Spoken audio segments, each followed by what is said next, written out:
Oi, tudo bom? Eu sou a Ana. Hoje é quarta-feira, dia 5 de novembro de 2025 e a gente está no dia de leitura 309 e eu vou ler para você, João 4, 5 e 6. Hoje é o dia que eu vou servir na igreja. A gente serve no Ministério de Ação Social e é maravilhoso. Tão gostoso. Então tá bom, vamos lá, leitura NVI, pega a sua Bíblia, põe seu fone, sem edição, eu vou errando, capotando, seguindo. Vamos lá. João 4. Jesus conversa com uma samaritana.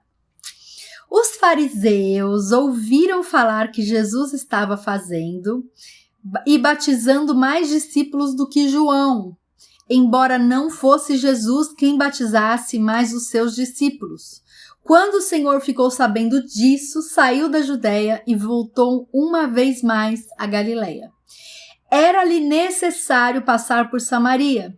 Assim, chegando a uma cidade de Samaria, chamada Sicar, perto das terras que Jacó dera a seu filho José, havia ali o poço de Jacó. Jesus, cansado da viagem, sentou-se à beira do poço. Isso se deu por volta do meio-dia. Nisso veio uma mulher samaritana tirar água.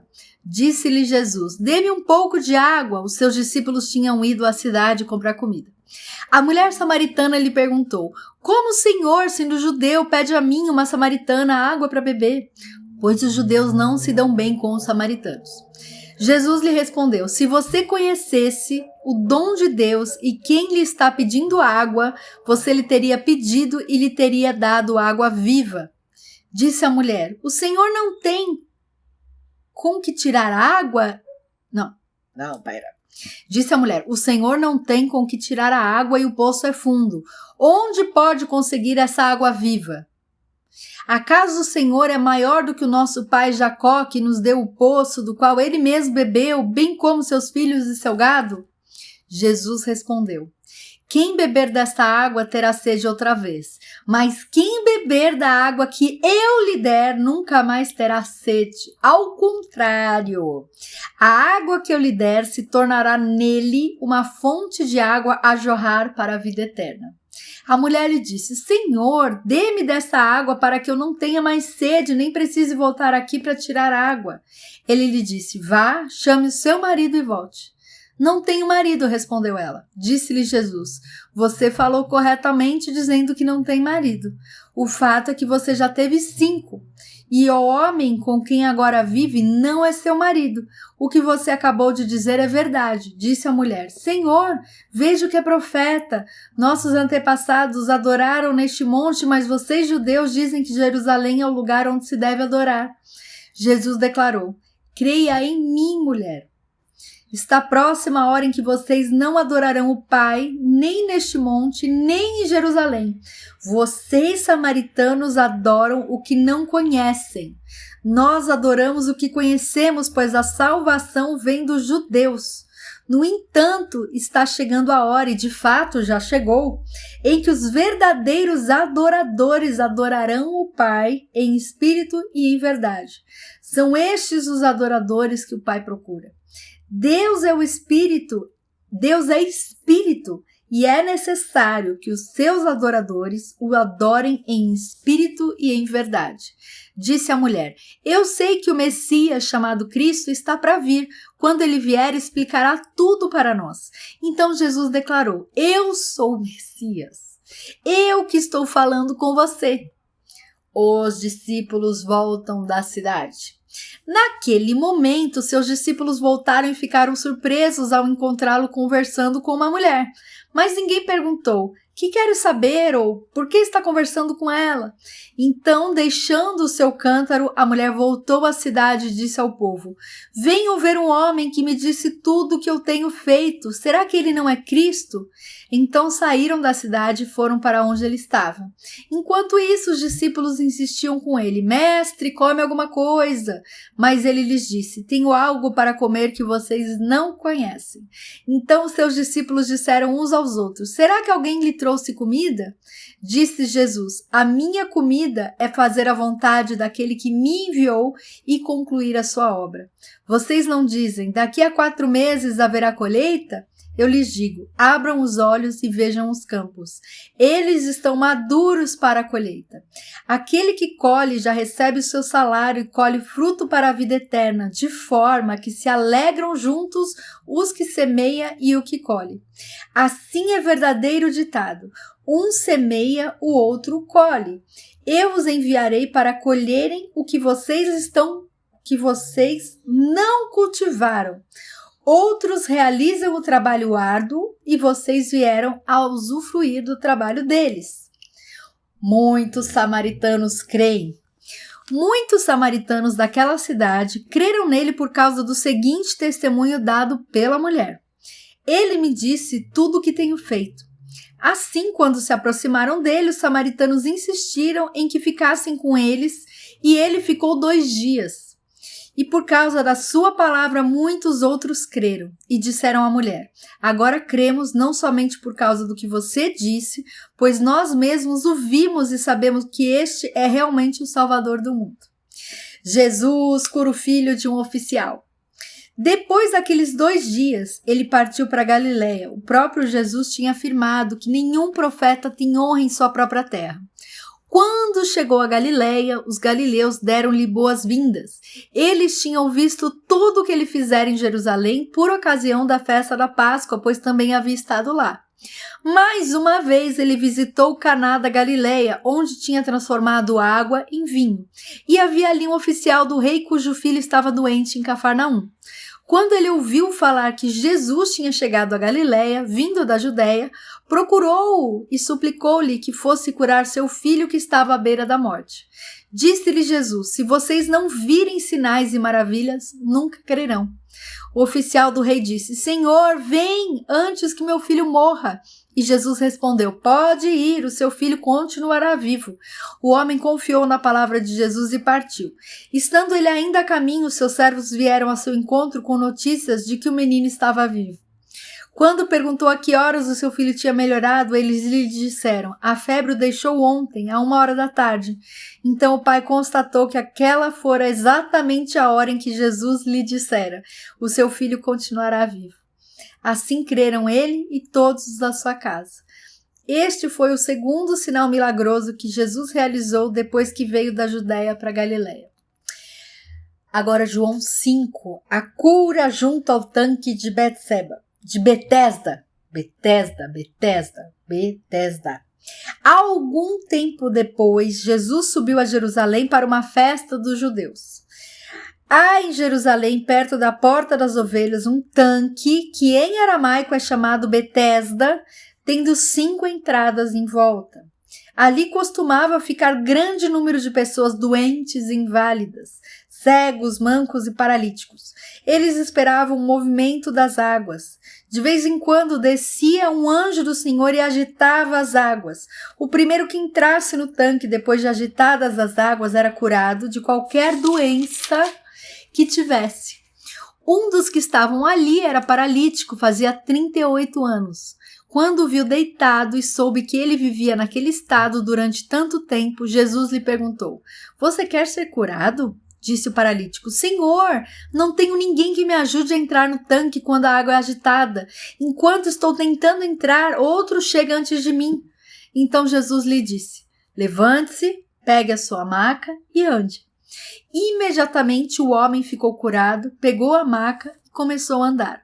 Isso aconteceu num sábado, e por essa razão os judeus disseram ao homem que havia sido curado: hoje é sábado, não lhe é permitido carregar a maca. Mas ele respondeu: o homem que me curou me disse: pegue a sua maca e ande. Então lhe perguntaram: quem é esse homem que lhe mandou pegar a maca e andar? O homem que fora curado não tinha ideia de quem era ele, pois Jesus havia desaparecido no meio da multidão.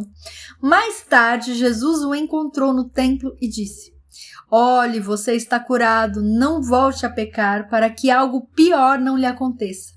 O homem foi contar aos judeus que fora Jesus quem o tinha curado. Vida por meio do Filho. Então, Os judeus passaram a perseguir Jesus porque ele estava fazendo essas coisas no sábado.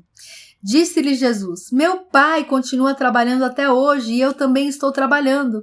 Por essa razão os judeus mais ainda queriam matá-lo, pois não somente estava violando o sábado, mas também estava dizendo que o Deus era seu próprio pai, igualando-se a Deus. Jesus lhes deu esta resposta: eu lhes digo verdadeiramente que o filho não pode fazer nada de si mesmo, só pode fazer o que vê o pai fazer, porque o que o pai faz, o filho também faz. Pois o pai ama ao filho e lhe mostra tudo o que faz. Sim, para admiração de vocês, ele lhe mostrará obras ainda maiores do que estas. Pois, da mesma forma que o pai ressuscita os mortos e lhes dá vida, o filho também dá vida a quem ele quer. Além disso, o pai a ninguém julga, mas confiou todo o julgamento ao filho, para que todos honrem o filho como honram o pai. Aquele que não honra o filho também não honra o pai que o enviou. Eu lhes asseguro, quem ouve a minha palavra e crê naquele que me enviou tem a vida eterna e não será condenado, mas já passou da morte para a vida. Eu lhes afirmo que está chegando a hora e já chegou em que os mortos ouvirão a voz do Filho de Deus e aqueles que a ouvirem viverão. Pois da mesma forma como o Pai tem vida em si mesmo, ele concedeu ao Filho ter vida em si mesmo e deu-lhe autoridade para julgar, porque é o Filho do homem. Não fiquem admirados com isso, pois está chegando a hora em que todos os que estiverem nos túmulos ouvirão a sua voz e sairão. Os que fizeram o bem ressuscitarão para a vida e os que fizerem o mal ressuscitarão para serem condenados. Por mim mesmo nada posso fazer. Eu julgo apenas conforme ouço e o meu julgamento é justo, pois não procuro agradar a mim mesmo, mas àquele que me enviou. Testemunhos acerca de Jesus. Se testifico acerca de mim mesmo, o meu testemunho não é válido. Há outro que testemunhe em meu favor, e sei que o seu testemunho a meu respeito é válido. Vocês enviaram representantes a João e ele testemunhou de verdade. Não que eu busque testemunho humano, mas menciono isso para que vocês sejam salvos. João era uma candeia que queimava e irradiava luz, e durante certo tempo vocês quiseram alegrar-se com sua luz. Eu tenho um testemunho maior que o de João, a própria obra que o Pai me deu para concluir e que estou realizando testemunha que o Pai me enviou. E o Pai que me enviou, ele mesmo testemunhou a meu respeito. Vocês nunca ouviram a sua voz, nem viram a sua forma, nem a sua palavra habita em vocês, pois não creem naquele que ele enviou. Vocês estudam cuidadosamente as Escrituras, porque pensam que nelas vocês têm a vida eterna, e são as Escrituras que testemunham a meu respeito. Contudo, vocês não querem vir a mim para terem vida. Eu não aceito glória dos homens, mas conheço vocês. Sei que vocês não têm o amor de Deus. Eu vim em nome de meu Pai e vocês não me aceitaram. Mas, se outro vier em seu próprio nome, vocês o aceitarão. Como vocês podem crer se aceitam glória uns dos outros, mas não procuram a glória que vem do Deus único? Contudo, não pensem que eu os acusarei perante o Pai. Quem os acusa é Moisés, em quem estão as suas esperanças. Se vocês crescem em Moisés, creriam em mim, pois ele escreveu a meu respeito. Visto, porém, que não creem no que ele escreveu, como crerão no que eu digo?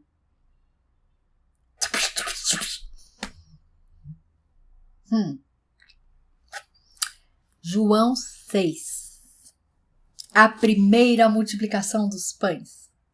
Deixa eu ver até onde vai o texto. Tá. Ai, que gato lindo.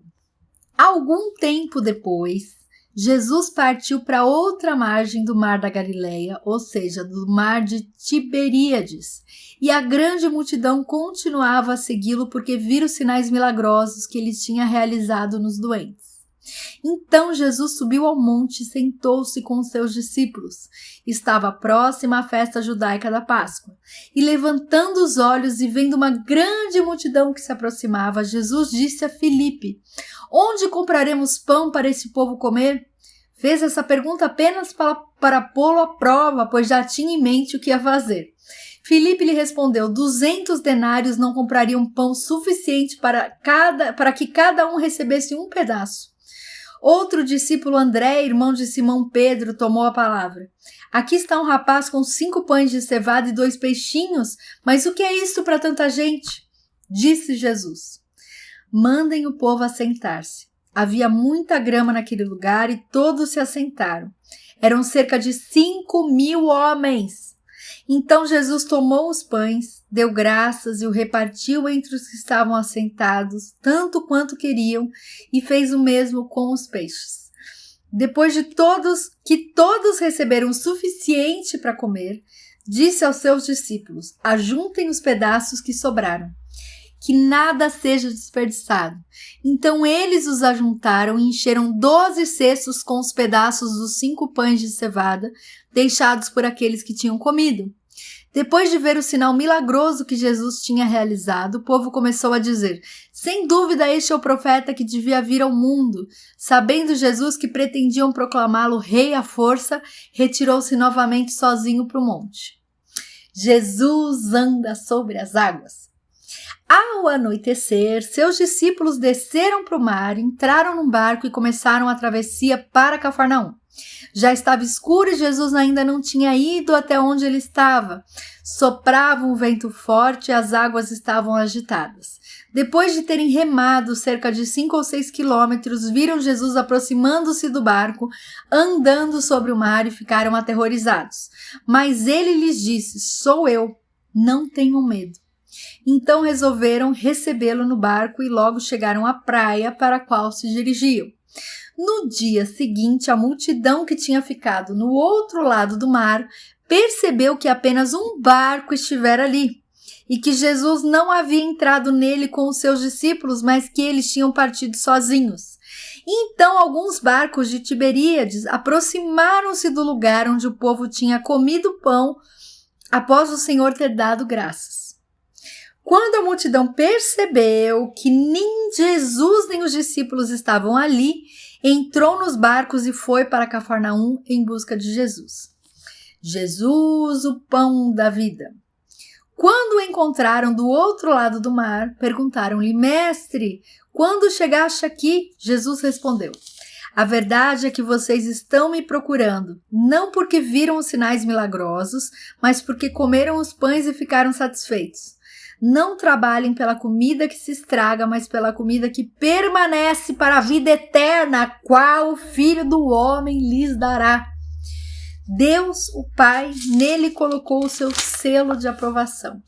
Então lhe perguntaram: o que precisamos fazer para realizar as obras que Deus requer?